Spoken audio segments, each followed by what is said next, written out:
दूसरी बात, एके private limited और सिंह इंडस्ट्रीज का मर्जर जो है वो उसको पब्लिकली अनाउंस कीजिए अभी। और हाँ, आहूजा कॉर्पोरेशंस के जितने भी शेयर्स हैं सब खरीद लीजिए जल्दी। अभिनव, कौन हो तुम? अनन्या द्वारा किए गए सवाल का जवाब अभिनव देता। उससे पहले ही उसकी आंख खुली और उसने खुद को अपने घर में पाया। ये सिर्फ एक सपना था, लेकिन अभिनव को इस बात पर भरोसा नहीं हो रहा था। अभिनव अपने घर पर इसलिए सो रहा था क्योंकि अनन्या को बिल्कुल पसंद नहीं था कि वह सुबह उठकर अभिनव का चेहरा देखे। अभिनव के पापा संजय की मौत जो एक साजिश थी, उसके बाद से वह काफी अकेला हो गया था। अपने पापा की मौत के पीछे जो आदमी था, उसका चेहरा उसे अच्छी तरह याद था। आज उठकर अभिनव को अकरम से मिलने जाना था। अभिनव जल्दी से तैयार होकर जब अकरम के पास पहुंचा तो अकरम उसे देखकर काफी खुश हो गया और कहा, आखिरकार हमने तुम्हें ढूंढ ही लिया टाइगर। टाइगर? हाँ, मैं पिछले 18 सालों से तुम्हें ढूंढ रहा हूं। तुम हमारे टाइगर हो, हमारे इस हजारों करोड़ के बिजनेस एम्पायर के वारिस, जिसे हम तीनों दोस्तों ने मिलकर शुरू किया था। मैं, तुम्हारे पापा संजय और राणा अग्निहोत्री। इतना कहते ही अकरम ने दीवार पर टंगी एक तस्वीर की तरफ इशारा कर दिया, जिसमें संजय, अकरम और राणा तीनों मौजूद। राणा को देख अभिनव को झटका लगा। उसकी आंखों के सामने वो दिन फिर से हरा हो गया जो वो हर सुबह देखकर उठता था। उस रात अभिनव के पिता को जिस आदमी ने गोली चलाई थी वो राणा था। दोस्त होने के बावजूद राणा ने अभिनव के पिता के साथ गद्दारी की थी। अभिनव की आंखें चिंगारी सी लाल हो गई। ये देख अकरम ने पूछा, क्या हुआ? तुम इतने गुस्से में क्यों हो? नहीं, मैं ठीक हूँ। आपको मुझसे कुछ बात करनी थी ना? हाँ, मैं तुम्हें हमारी कंपनी द माफिया किंग के बारे में कुछ बताने वाला था।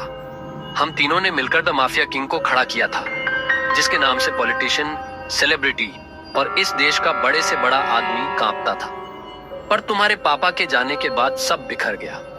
इस बीच हमारे कुछ दुश्मन भी पैदा हो गए। उनमें से एक दुश्मन है दिग्पाल छिंगावत। वो सालों से तुम्हें ढूंढ रहा है। वो तुम्हें मारकर हमारा नामो निशान मिटा देना चाहता है। फिलहाल द माफिया किंग का सारा काम राणा का बेटा मोंटी संभाल रहा है, लेकिन अब से कंपनी के कुछ फैसले तुम्हारे हाथों में होंगे।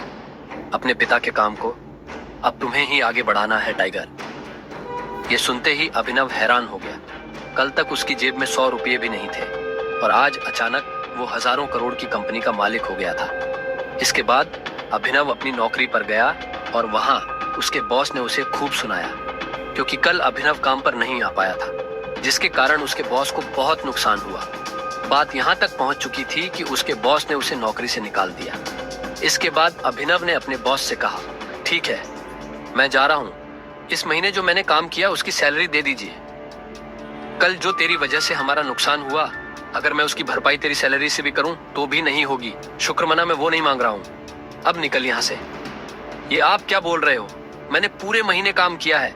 एक दिन नहीं आया तो आपका 25,000 का नुकसान हो गया। मैं तब तक यहाँ से नहीं जाऊंगा जब तक मुझे मेरी सैलरी नहीं मिल जाती। हाँ, अच्छा, रुक, अभी देता हूँ तुझे तेरी सैलरी, उसके बॉस ने कहा और टेबल पर रखी घंटी बजा दी। अगले ही पल कमरे का दरवाजा खुला और 4 बाउंसर अंदर घुस आए।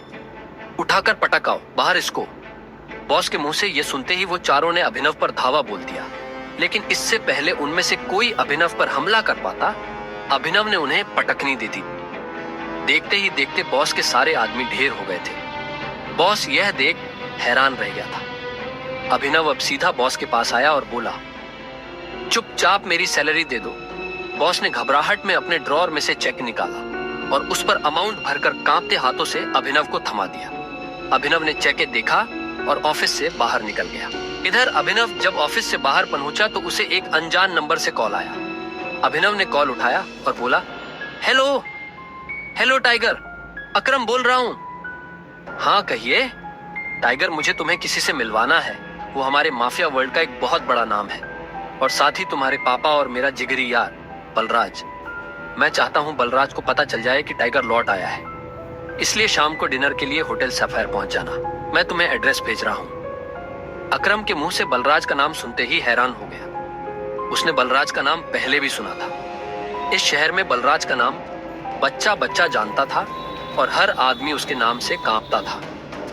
ऐसे में अभिनव को भी उससे मिलने में घबराहट हो रही थी। जिस बलराज से वो घबरा रहा था, असल में वो उसी का बॉस होने वाला था।